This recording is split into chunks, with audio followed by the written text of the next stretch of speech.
to represent all of Ellis County, and that's been one of the great honors of my life. I decided to step back and return home to family and to my law practice this election cycle, and chose not to run again.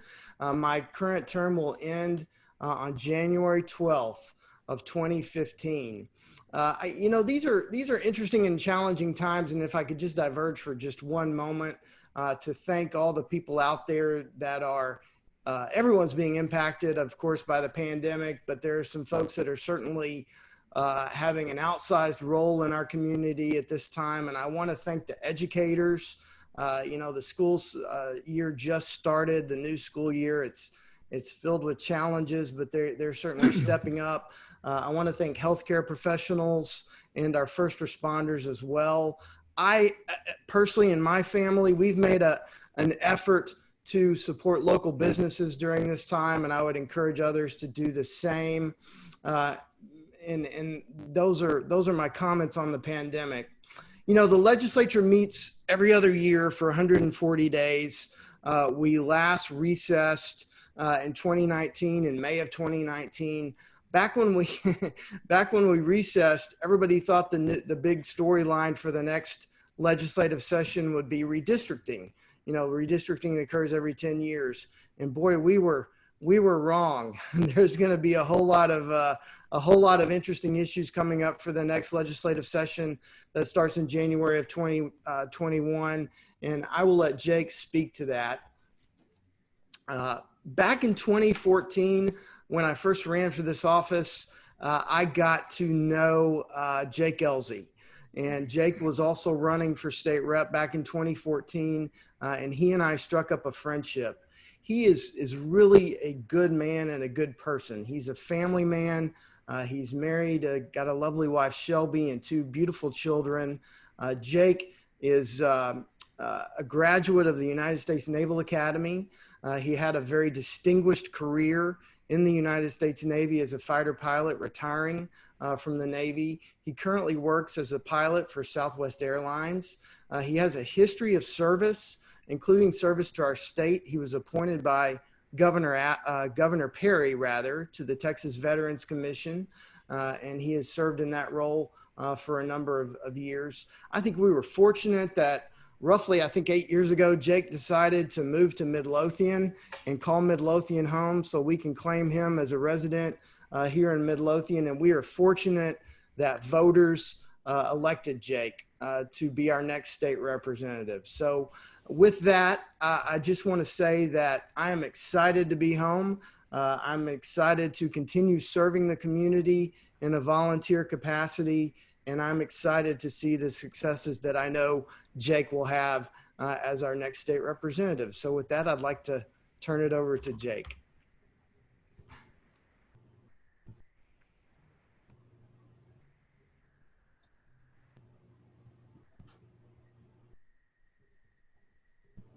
Jake, are you on? I'm here. There you are. Representative introduced you, so why don't you go ahead? We've got a video that we'll show, I guess, at the end of today's presentation. Okay, that sounds good. Well, my makeup isn't quite done yet, so I was about to have my toupee applied, and I'm sorry that we didn't have time to get that on. I'm trying to pick up a new look. I'm just kidding. I am really excited about what 2020 holds in store for our state. This is going to be one of the most consequential sessions ever.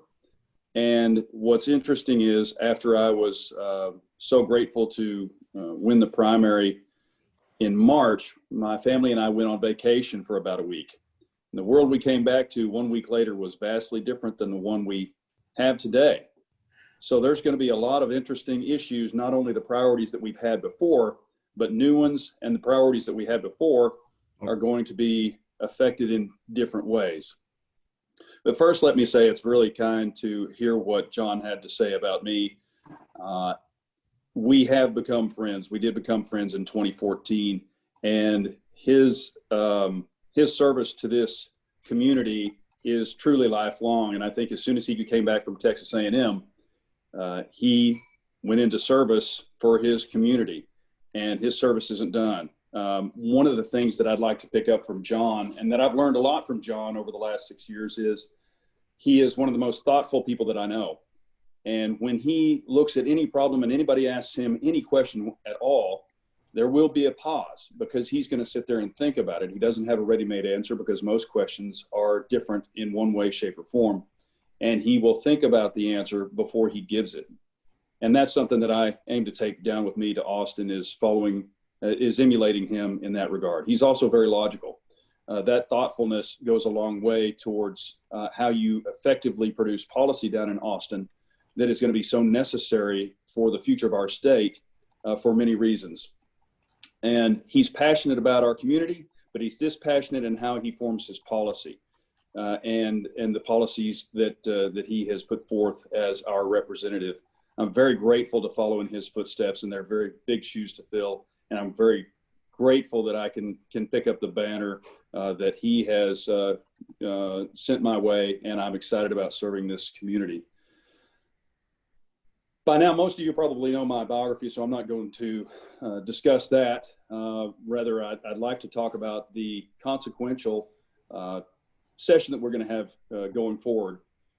Most of you have met me, and most of you I've handed a piece of a push card that discusses my priorities on it, and those priorities haven't changed. I wish I could hand one to you today, but I'm sure most of them have gone to the circular file, but I'll go over those again. Back on the campaign when it started, my priorities are protect private property rights, and these are in no particular order. Protect private property rights, stop the high-speed rail, improve and protect public education, keep the Texas economy growing, stand up for veterans, lower property taxes, defend the Second Amendment, and protect the right to life. None of those have changed in the fact that they are priorities.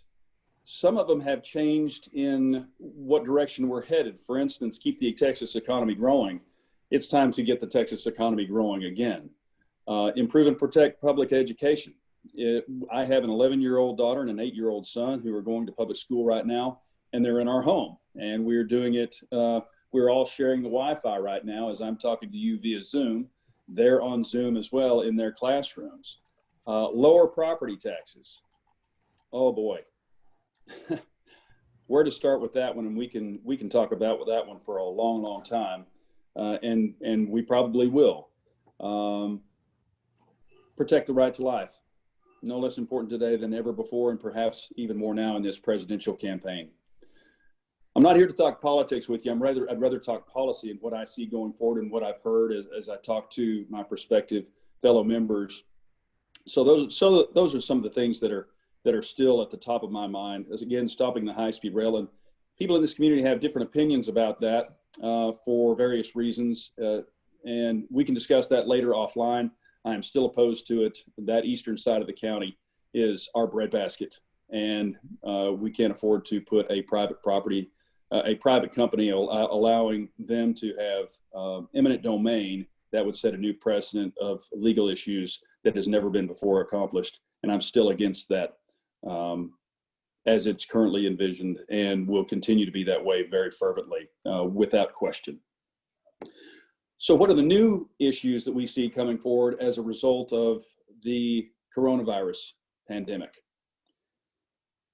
You haven't heard me comment on the coronavirus pandemic because, number one, I'm an airline pilot. Anybody who claims they're an expert on something that we know nothing about really can't be an expert, right? And if it's one thing that I have learned about this virus is you say something, the next day that virus will make you a fool, or the health professionals will too.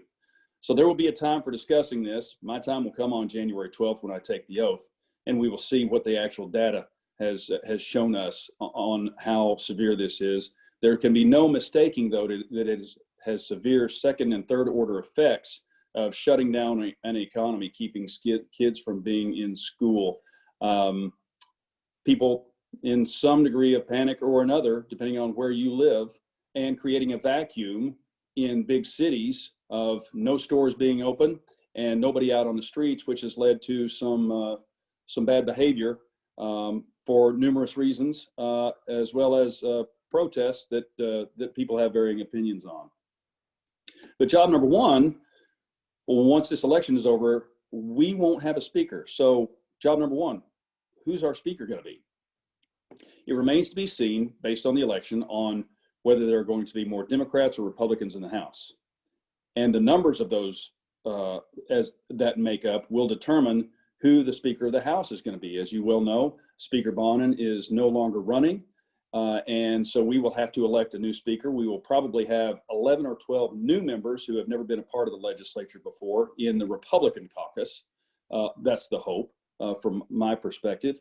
And so then what will the agenda be as a result? And even more importantly, if you back the right horse, there are factions within every party and within every family, as you well know.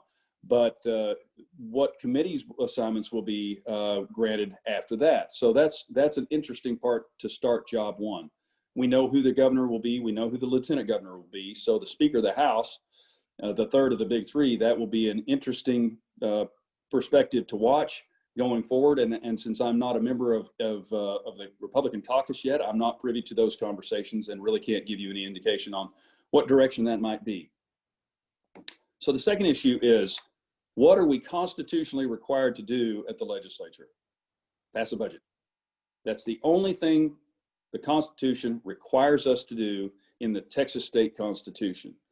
So what will our budget look like? It's going to be vastly different than what we projected just 6 months ago, when everybody was successful, businesses were booming, every industry was booming, and we don't know what that's going to look like. And I think that's going to change on a month-to-month basis based on how the economy responds. And I think we've seen some strengths in certain sectors that we didn't anticipate and weaknesses in other that we never saw coming. It was a perfect storm for the oil and gas industry, which of course provides a great deal of the revenue for the state.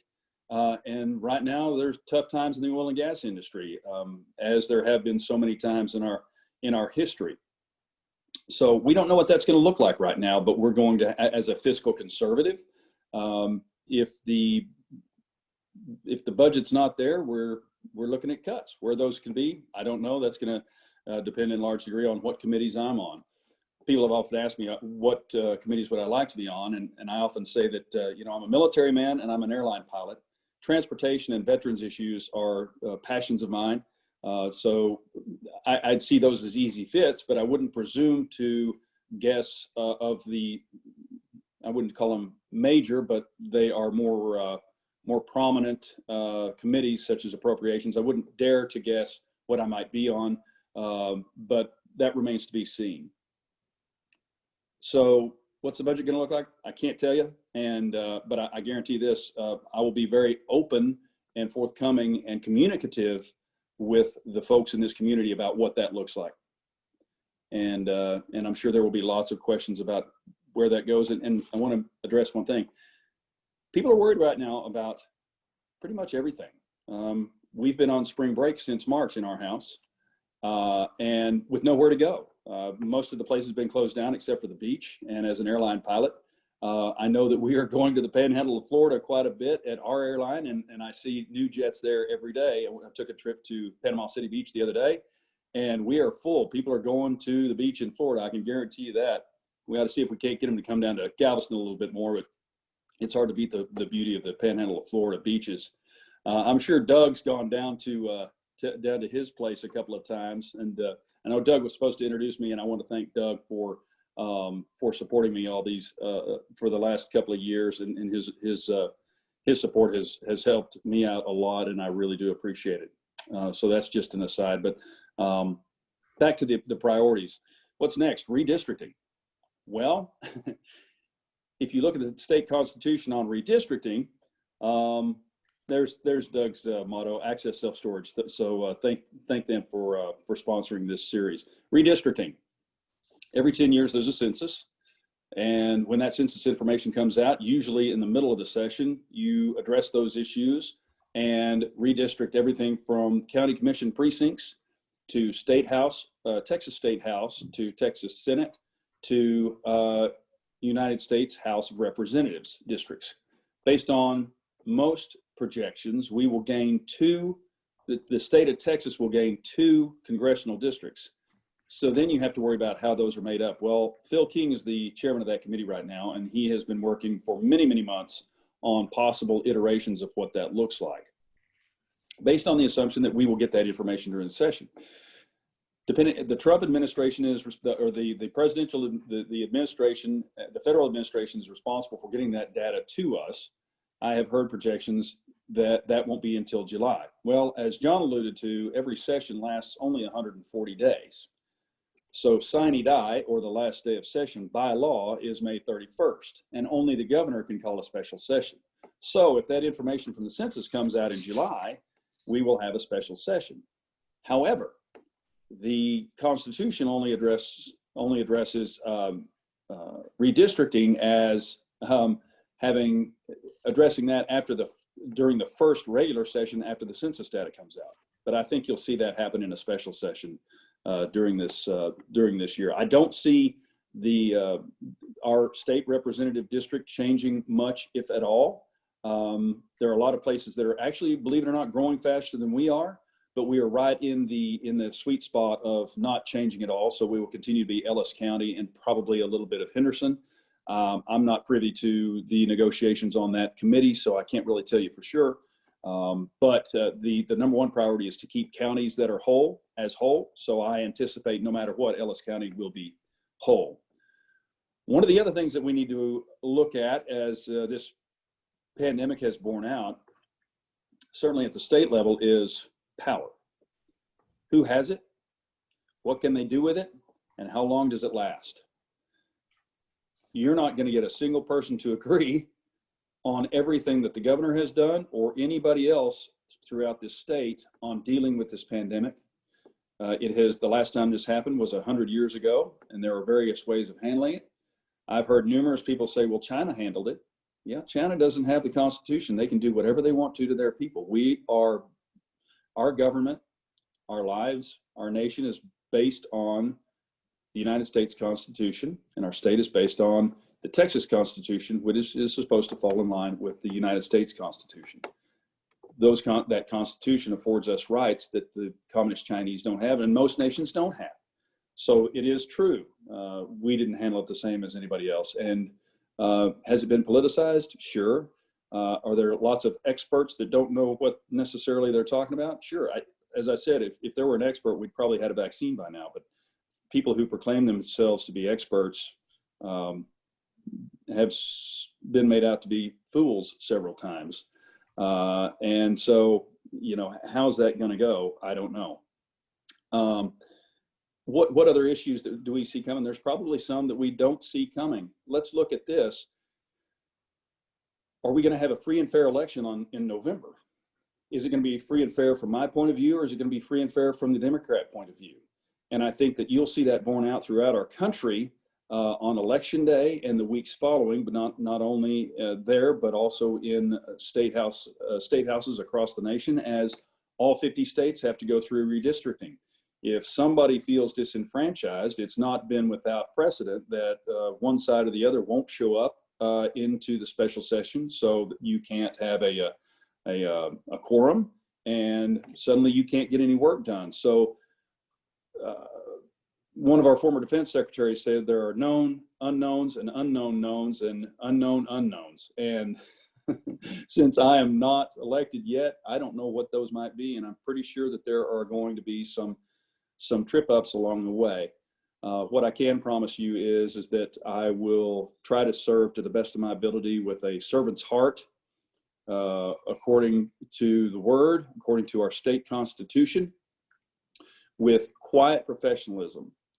And one of the things that I prided myself on, and probably my best tour in the Navy, was as commanding officer of a fighter squadron, 12 Super Hornets. We deployed twice, which isn't normal. And one thing I always told our folks when things get tough, just be quiet and go on about your business. Be a quiet professional. Right now is an exceptionally emotional time and stressful time for all of us. I don't see that changing for many, many months. I don't know what we're going to look like on the floor of the House. I don't know who they're going to allow in the gallery. I don't know who all is going to be able to work together. Are we going to have 150 members on the floor of the House? That's not up to me, but that will remain to be seen. I'm hopeful that we get a vaccine soon so we can get some more clarity on that. But in these emotional times, it's extremely important to know that the servant that you have down in Austin, which again, we do have a campaign. I do have a fellow candidate on the ballot with me in the general, a libertarian. So I have not been elected yet, and I will work hard to gain that election. But I will serve you with quiet professionalism, with openness, with honesty, and with a heart to make you proud. That even if we don't always agree, that I serve you with dignity. I don't care to be seen on the media. I learned something from my time in the Navy was praise in public. And if you have anything negative to say, you say it in private. And I've said that numerous times. I don't call people out by name. I don't, if I have a disagreement with somebody, I'll probably take them back into a nice quiet area and say, I admire you, I respect you, but I can't back you. And that's how I aim to conduct myself, because there's going to be plenty of motion to go around in this consequential session that we have going forward. If I'd like to leave you with one thing, it would be that, we're in turbulent times. As a Navy man who spent 4.5 years of my life at sea, we are what we call in rough seas. These are rough seas right now. And the ship is, it's dark and it's stormy. But if you're a person of faith, as I am, then I have faith that it's going to be okay. But for those sailors on those ships tossed around in heavy seas, sailors always had a saying, and it's hold fast. Hold fast to what you know is true. Hold fast to what you know is right. Hold fast to your faith. Hold fast to your family. Hold fast to your friends. This is all going to be okay. We're going to be okay. Our country has endured rougher times. One of the things that I like to tell people is that during the Revolution, many people don't know that 50% of our country were loyalists to the crown. 50%. We have a lot of things going wrong. We have a lot of things going on in our cities, but right now we have a 24-hour news cycle, and that 24-hour news cycle will amplify what you see in other cities. And I tell you what I see in our cities around here.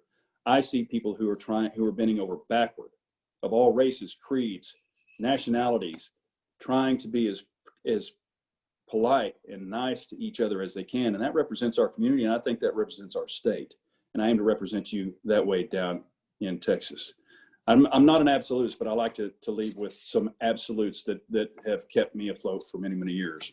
Always find a way to serve. Never take no for an answer. Never waver in your faith in God and in yourself. Always carry a business card. Never, ever quit. Always be humble and always pray. Because as Paul said in Galatians 6:9, let us not become weary of doing good, for at the proper time we will reap a harvest if we do not give up. I will not give up. You shall not give up. We will never give up. We are a strong community. We are a strong state. We are a strong nation, and this we shall endure. So thank you all very much for having me. God bless, and I'll talk to you soon. I'll stay on for any questions we have or whatever you've got going for me, Laura. Thank you. Very good. Thank you so much, Jake. We appreciate that very much. Doug, if you're on, would you like to respond, say a few words? Yes, I'm on, and I appreciate Jake coming on today to just tell us his ideas of where he's going to go with the legislature. John Wray's done a great job during his tenure, and I think Jake will continue that. And I'm excited to see him as our representative here in the future. Very good. Thank you so much, Doug. Well, I'm going to try to get back. We're way off agenda. So I'm going to go back to what we had planned to do at the very beginning. And I'd like to call on John Knight. They're one of our presenting sponsors for today's presentation. And John would like to say a few words, and then we're going to show a video. John, go ahead.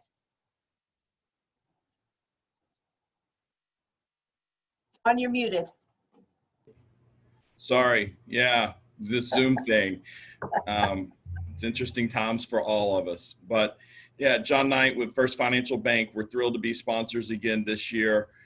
I think this is one of the best things that the Chamber does. this is the conclusion of this year's series. I'd like to thank everyone involved that put it together. Great way for every citizen to be able to stay involved, know what's going on both at the county, state, and federal level. So thanks, Laura and Ross. Another great year. Thank you so much. Now, Mr. Wray, before you leave, we wanted to express our appreciation to you. And since if we had been in normal times, we would have been at the conference center with a gathering of 150 people, and we would have done some sort of a presentation to you in person. But since that was not possible, what we arranged instead, and the city was enthusiastically supportive, is what you see on this video. You all will need to turn up your volume because I'm the videographer, so I take all responsibility for the poor quality and including the sound. So turn up your volume, and Allie, go ahead and play this video, please. Waxahachie, Texas, and graduating from Waxahachie High School, and following his graduation from Texas A&M University and the University of Texas School of Law, practiced law in Houston, returning to his hometown in 2002. And whereas Representative Wray is active in the community, contributing time to a number of civic and charitable organizations, and whereas he was first elected to the State House of Representatives, District 10 in November 2014, serving 3 terms from 2015 to present. And whereas the state of Texas has benefited greatly because of John's conservative leadership and guided the legislation to act on measures to keep taxes low, protecting property rights, and preserve family values.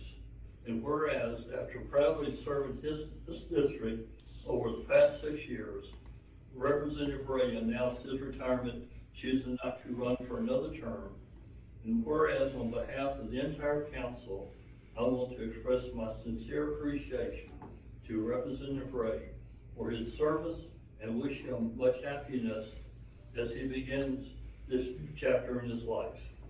Now therefore I, Richard Reno, Mayor of the City of Midlothian, do hereby proclaim Thursday, August 27th, 2020 as John Wray Day in the City of Midlothian, and urge all citizens to join me and the City Council in congratulating John for his service and dedication he has rendered to this community. Thank you very much.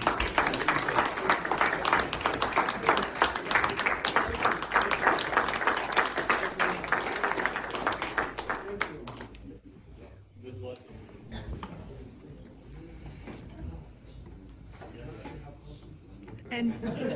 And Judy has something to say from the chamber.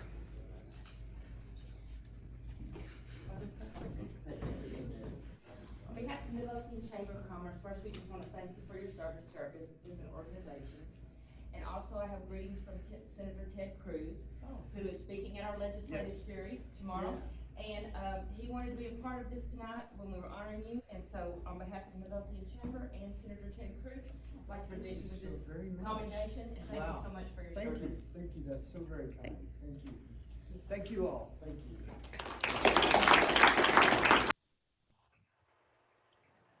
So again, Representative Wray, you have served us faithfully for 6 years as our representative, and we are honored that you joined us this one last time for our legislative series. We hope that you won't be a stranger. Your law firm has been a member of the chamber, and we hope that will continue and that we can remain engaged even though you're in a different capacity. And then Jake Ellzey. Turns out Jake and I have old ties. He and I both graduated from Perryton High School up in the Panhandle. So I know the kind of roots he comes from, a good family in a good community. So I'm going to try to get back on my script just for the concluding remarks. Thank you very much, Representative Wray and Mr. Ellzey. Mr. Ellzey, we're looking forward to having you represent us in Austin as Mr. Wray has done these past few years. Again, thanks to our legislative series presenting sponsors. They were First Financial Bank, Linebarger Law Firm, Access Self-Storage, and Lafarge Wholesome. We also thank our corporate sponsors, Baylor Scott & White, Waxahachie, Omega Software, Atlas Energy, and Citizens National Bank. I would be remiss if I didn't express my sincere appreciation to the Chamber's Legislative Affairs Committee for their support and assistance in helping me bring this year's legislative series to you. Our committee is comprised of the chair, Ross Weaver, along with Donna Cribbins-Bonnell, Doug Hunt, and Andrea Weaver. Thank you, guys. I'll see you at the September meeting where we'll finalize our plans for the upcoming candidate forums. Well, Andrea doesn't participate in those discussions, but everyone else, I'll see you in September. And then a final thank you to all of you watching this presentation of our 2020 series. That was County Judge Todd Little, U.S. Congressman Ron Wright, U.S. Senator Ted Cruz was yesterday, and then today, State Representative John Ellzey and State Representative candidate John Wray and Jake Ellzey. Please read our weekly e-blast and check the Chamber's calendar for upcoming events. Everyone have a great day, and we'll see you next year at our legislative series.